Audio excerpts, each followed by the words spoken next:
সিফফিনের একটা যুদ্ধ ইতিহাস থেকে বাদ দেন, এই সিফফিনে কোনো যুদ্ধ হয় নাই, এর কোনো প্রতিপক্ষ ছিল না।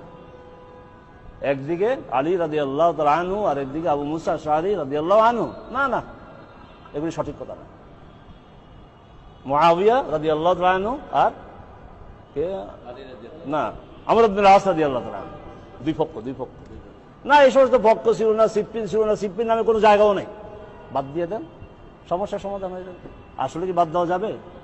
যদি বাদেই দেওয়া না যায়, সিফফিন যদি হয়ে থাকে, তাহলে আমাকে বলতেই হবে আলী এবং আবু মুসা আশআরী অবস্থান কি, আর মুআবিয়া আর আমর ইবনে আসের অবস্থানটা কি, বলতেই হবে।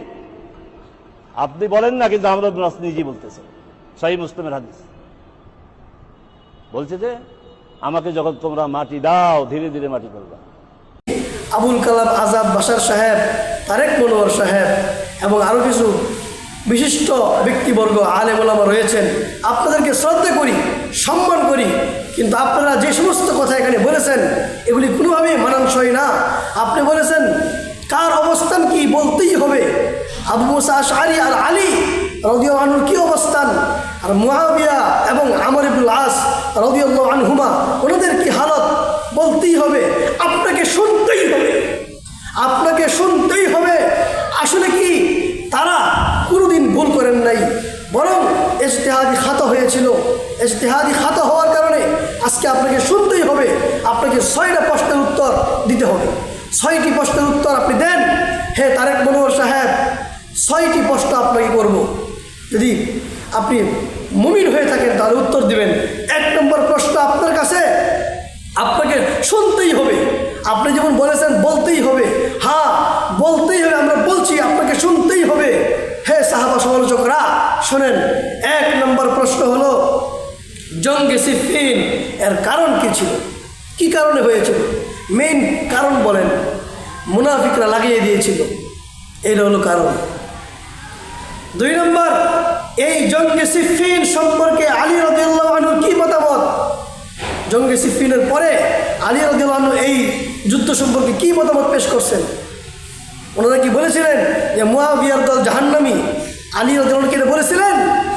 আপনার কাছে প্রশ্ন, হে তারেক মনোয়ার সাহেব উত্তর দিবেন। 3য় প্রশ্ন, আলী রাদিয়াল্লাহু আনহুর কর্মপদ্ধতি শহীদ প্রতিপক্ষ অর্থাৎ বিরোধী দল মুআবিয়ার দলের যে যারা ইন্তিকাল করিয়াছেন, শহীদ হয়েছেন, তাদের ব্যাপারে আলী রাদিয়াল্লাহু আনহুর কর্ম কী ছিল বলুন। আলী কি তাদের জানাজা পড়েছিলেন নাকি পড়েন নাই? মুআবিয়া আলীর বিরোধী শক্তি, কিন্তু মুআবিয়ার কোনো লস্কর মারা গেলে আলী রাদিয়াল্লাহু আনহু তাদের জানাজা কি পড়েছেন নাকি পড়েন নাই? আলী রাদিয়াল্লাহু আনহুর কর্মপদ্ধতি বর্ণনা করুন। এই হলো 3য় প্রশ্ন।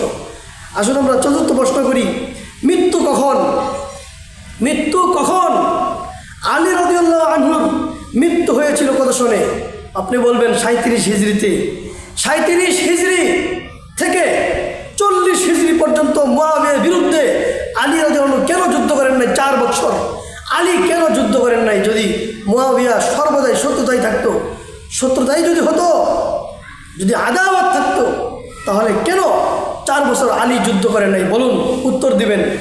5ম প্রশ্ন, রোমান সম্রাটের পক্ষ থেকে মুআবিয়ার কাছে যে চিঠি আসছিল, বলুন মুআবিয়া রাদিয়াল্লাহু আনহু সেই রোমান অর্থাৎ রোম সম্রাট কাফেরের বিরুদ্ধে কি উত্তর দিয়েছিল বলুন।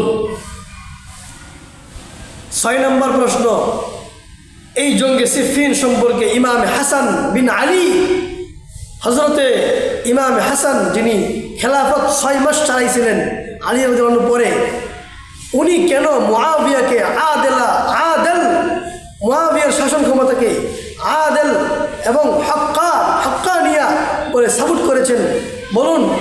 ইমাম হাসান কেন মুআবিয়ার হাতে বায়াত হয়েছেন বলুন।